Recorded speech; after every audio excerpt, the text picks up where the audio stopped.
days at the stick. From who's got it better than us to brick by brick. It's always the 49ers way, from offseason to game day. Yeah, we talk back. It's the 49ers Cutback.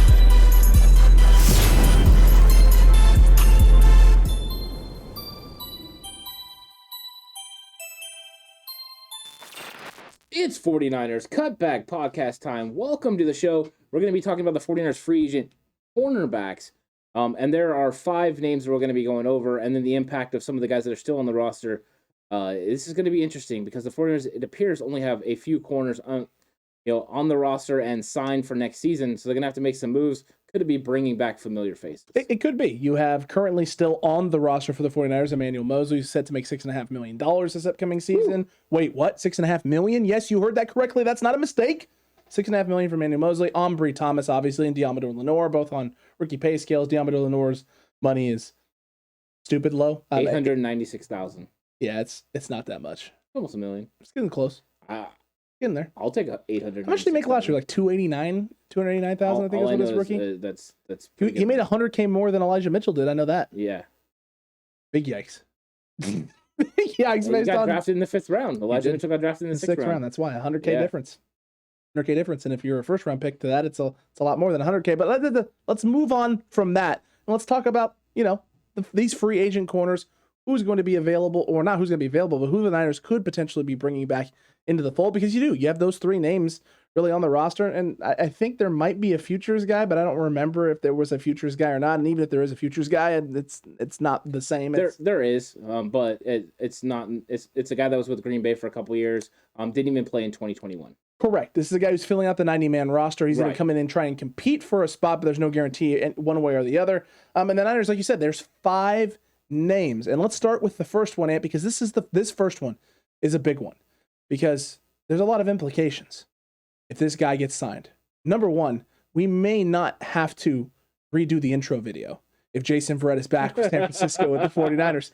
If he's not back, we 100% are going to have to change up the intro video and replace Jason Verrett with somebody. Someone will have to take that spot, and there's plenty of available and viable candidates. However, if Jason Verrett is back and has a big extension, then, maybe we don't have to. But Verrett, injury aplenty, basically, since, his early years with the Chargers. He had a Pro Bowl season then, got injured, wasn't able to come back to form, comes to San Francisco, gets injured, finally stays healthy in the 2020 campaign, in which the Niners lost everybody else except for Jason Verrett.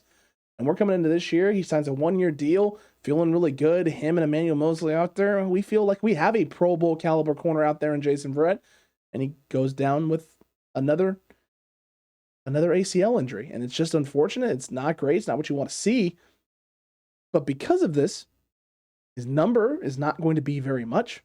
There isn't really a market value number set for him because it's kind of all over the place. It really comes down to if you value Jason Verrett enough. Do you think the Niners value Jason Verrett enough to bring him back in? And if so, what is that number going to be to get him here? I'm going to try to be as objective as possible, but Jason Verrett's one of my favorite players. As a lot of people know, I actually coached against Jason Verrett. So this is one of those ones that it's kind of, it's close for me. But with Verrett, it all comes down to health. He's going to have to pass medical. The 49ers are going to have to feel as comfortable as they can possibly feel with that ACL tear. And at this point, I don't know how comfortable you can feel. It just seems like the poor guy just gets hurt so much. If he didn't get hurt, we'd be talking about this guy being a perennial all-pro player and being one of the highest paid cornerbacks in the league. That's the talent level that he has. That's the ability he's able to play at. And coming into this season, I thought he was poised to have a Pro Bowl season. And he was going to lock down one side of this defense for the 49ers. Can you imagine a defense with that line and that front seven playing the way they were, with Jason Verrett taking away one side of the field? It was going to make it really, really hard on opposing offenses. This defense wouldn't have not just been, top 5 in the league, but they would have been the number 1 defense of the league with Jason Verrett out there. I think that the 49ers would like to bring him back. The question is, at what amount of money? He was $5.2 million this year. You were paying him a little bit for what he had done in 2020. He had proven that he had gotten over the hump and could stay healthy, but that all went away again. You can't pay him $5.2 million again. He left a lucrative deal on the table to come bet on himself and play again for the 49ers. He had a multi-year deal, and he turned it down to come back. I think he wants to be in San Francisco. But what's the price tag? Can they put together an incentive-laden deal that protects them so they don't have to take a big hit, but can also reward him if he goes out there and plays at the All-Pro, Pro Bowl level that he can play at? It's going to be a big topic of conversation. We're going to see where he's at health-wise. He did get hurt very early in the year, the first week of the season against Detroit, so he's got a lot of time to recover. Should be ready to go through the full offseason program if he's healthy. But are they willing to take that leap, and can the money work out? I think the answer to this question is yes. And the big reason is because he made, somewhere close to about $5.5 million last year. He made that money. He made good money. The Niners rewarded him for his efforts. And so because of that, you may be able to get away with a contract where the base salary is a little bit less. And maybe it's a 2-year, 3-year deal. So you give him some stability with a low base end contract. You think they'll give him a multi-year deal? Maybe okay. A 2-year. I could see a 2-year. That's an option. I'm just wondering because you had the injury. I mean, that kind of puts you on the chain, right? For a couple more years if he gets hurt again. Yeah, but if that last year is an option year where you can get off of it without taking much of a cap hit, then right. it's no risk. The question is he willing to do that? Is he willing to take that kind of contract? I don't know. I know he wants to be in San Francisco. That's the one thing that I do know. He wants to be with this 49ers team, this organization. This is a guy who came back after the injury during his rehab process and spent time here, bought the turnover chain, the playmaker chain for this team. This is a guy who's invested. He's invested in this locker room. He's invested in this culture. He's invested in this process. We've heard guys like Darquez, Dennard, who came in late in the year, who came out and tweeted, I want to thank the 49ers for making me love football again. Yeah. This is an organization that gets it. Players like being here. They don't want to be away from here. So when you have that and you take care of your guys like the Niners have done, they have taken care of the guys that they want in the house and in the building. Sometimes it means you have some, not leverage or leeway, but you have that favorability. Guys are willing to take a little bit less to want to stick around and be here for. Is this the case with Jason Verrett? Maybe. How much less is he willing to take? The less the better for San Francisco because the less risk you have. And then is he willing to continue to bet on himself? When guys have injuries like this consistently over and over and over again, it gets to a point too where at some point in time, if you want to keep playing football, at some point you're just going to take what is the most secure thing for you. I don't know if Jason is at the point where he's sitting there going, I'm not willing to bet on myself. I don't think I can get back to that form. He's 30 years old. He's going to be turning 31 this next season. He's not out of his prime, but he's had a lot of injuries. And they're all lower body, they're all knee injuries. I know, and that's the thing, right? You say 30 years old, but his body's got to be in the 40s. I mean, his knees especially. The crazy part is he's still playing at a very high level. And I look at it, and I'm looking at Emmanuel Mosley, and I'm looking at Ambry Thomas, and those are the two guys that started in the NFC Championship game. And I'm saying to myself, a healthy Jason Verrett is still better than both of them. So in that regard, it's like you want to have the best players you can have out there. I think it's all about financial risk. Because if for some reason he goes down, you can't incur a $5.2 million cap hit. Nope. You have to have, that money back. You have to be able to put it in other ways. And then you have to secure, you do know for a fact, though, with Mosley and Ambry Thomas, right, that you have guys behind him that could get it done. So I think it does bring some interesting questions in, but it's all about weighing that, is the juice worth the squeeze with this guy? And you're hoping that he's healthy enough and the 49ers can work out a financially beneficial contract for both of them that, number one, protects the team, but gives him money that he can get through incentives and other ways, by play. Because I would love to have him back because I do believe he's still that guy. But coming off another ACL, I just don't know what he's going to look like. We saw what he looked like in 2019. He was a shell of himself in 2019. He was getting beat deep. He wasn't healthy. Is he going to be able to recover from this injury the same amount of time it normally takes a normal person to come back from an ACL or a normal player? Having so many, as it finally got to the point now where it's going to take 18 months or 12 months. I don't know. But one thing I do know is that the 49ers are going to do their due diligence. I mean, I'm hoping it works out that he can come back because I still think he's one of the better corners. Maybe a guy you move into the nickel.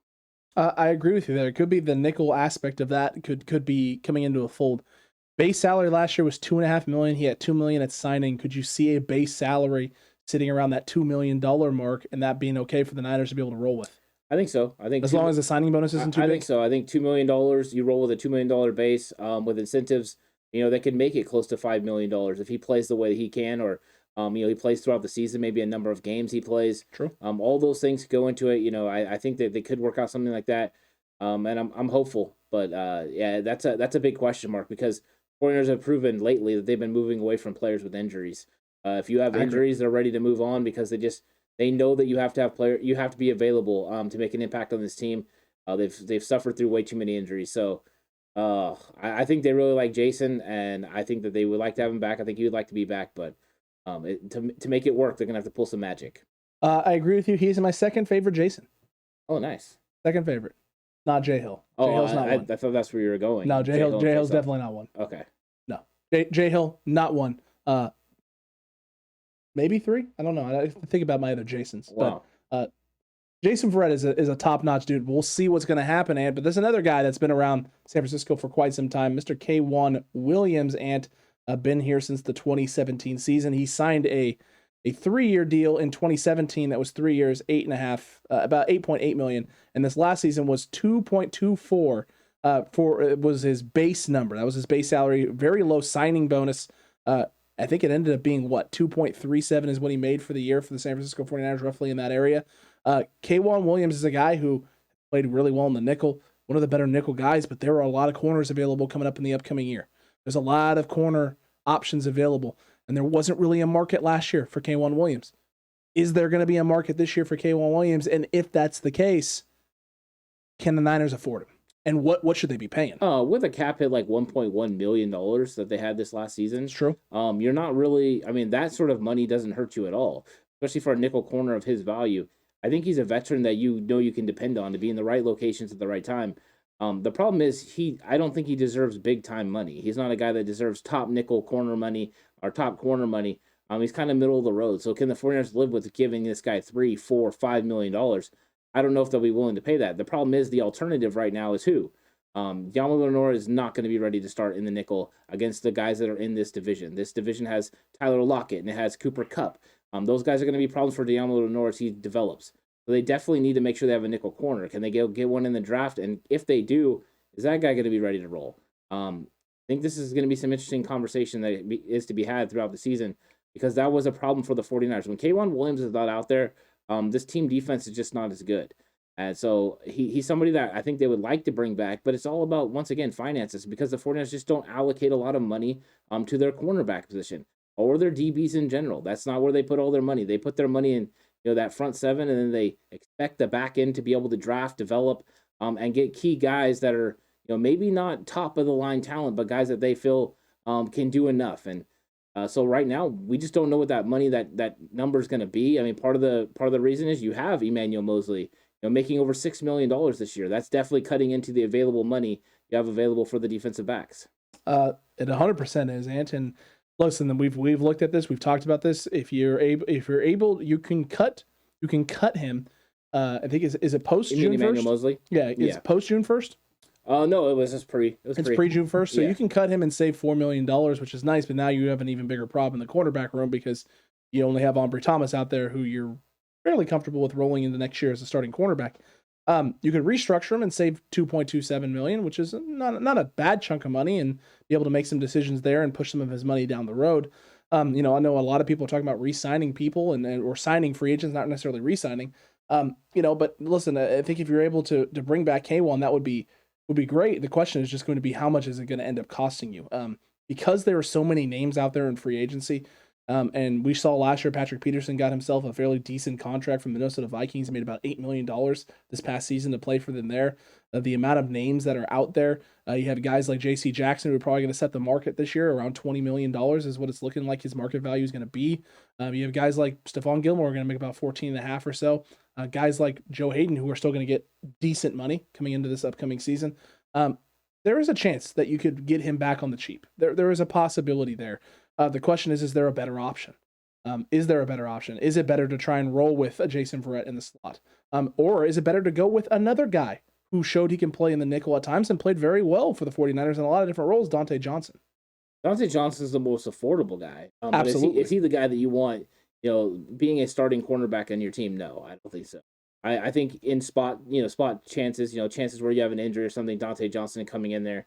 But they need to improve this room enough where they don't need Dontae Johnson.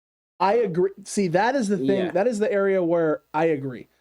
Do the Niners need corners? I don't know necessarily you need to go get a starting caliber corner. You need to improve the room. depth right now, I think, is the most important thing because of the amount of injuries you've had the last few years at that position. I think if you're rolling in and next year and if you were able to bring back K'Wan Williams and Jason Verrett to go with Emmanuel Mosley and Ambry Thomas and Diamolo Lenore, you would feel comfortable with that cornerback room. I think that you have, 3 guys that are potential starters on the outside, and then you'd have, of course, K'Wan Williams on the inside, and then maybe Diamolo Lenore, depending on how he develops during the offseason. But him being inactive at the end of the year doesn't exactly scream that this guy's going to be ready to start next year. We've seen him get cooked a little bit at times, when he started, and hey, that's what happens when you thrust a 5th-round rookie into a starting lineup and expect him to go one-on-one with some of the better wide receivers of the league. So I think that there's some development there. But yeah, it's all about getting the right guys at the right price. And the fact that Mosley's making what he makes means that you're going to have to kind of spread the money around. Can you afford to pay K'Wan Williams $4 million and pay Jason Verrett $2 million that could end up being $5 million? And is there enough money to go around? That's going to be a big decision for them to make, because they also have to decide, would they rather pay those secondary guys or would they rather draft guys? Because you're going to have DJ Jones, Arden Key, and those guys, Jordan Willis on the front and the defensive line, and Azeez Al-Shaair that you need to sign to new deals, that you need to bring those guys back. Those guys might carry more value than some of these guys in the cornerback room.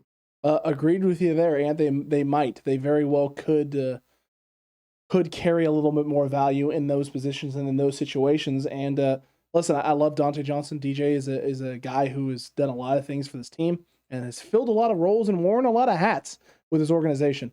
But if he is a kind of back end fringe making the roster guy, a fringe making the cornerback room and being a key piece guy, I feel a lot better about this room.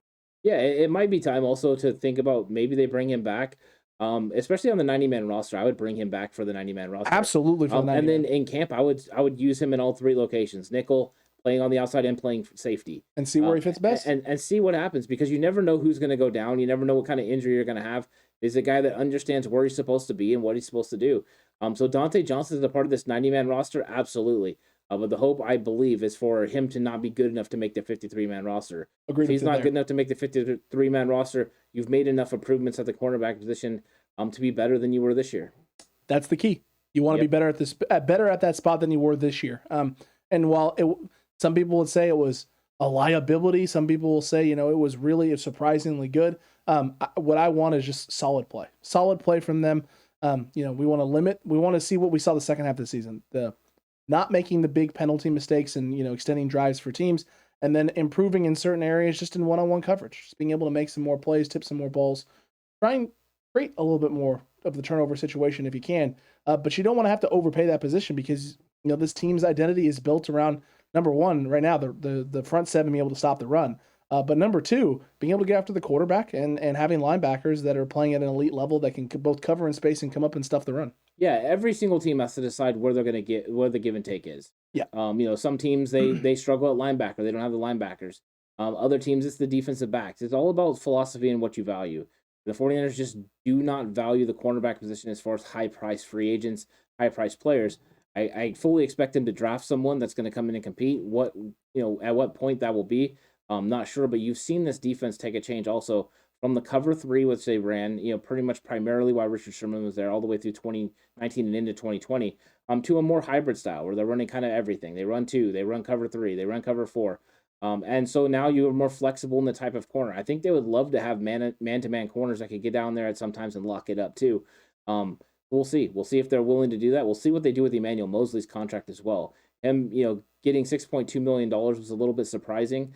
That's a pretty big cap hit. Will they go in there and extend him to lessen that? Will they try to restructure his deal? Just extension. That's what they have to do. Restructure doesn't save money. It doesn't save any money. Yeah, so it's extend him or cut him. Those are the only 2 ways to save money. We'll see. You would think he's going to be out there because they could live with having him and Ambry Thomas, but we do not know yet because we don't know what the health is going to be of Jason Verrett. That's the big question mark. It really truly is. And then there's 2 guys on the back end that were. I think you and I are both fairly convinced neither one of these guys is going to be back in San Francisco, eventually. But first and foremost, you have Darquez Dennard. This is a guy who could be maybe a guy they bring into the 90-man roster spot. Yep.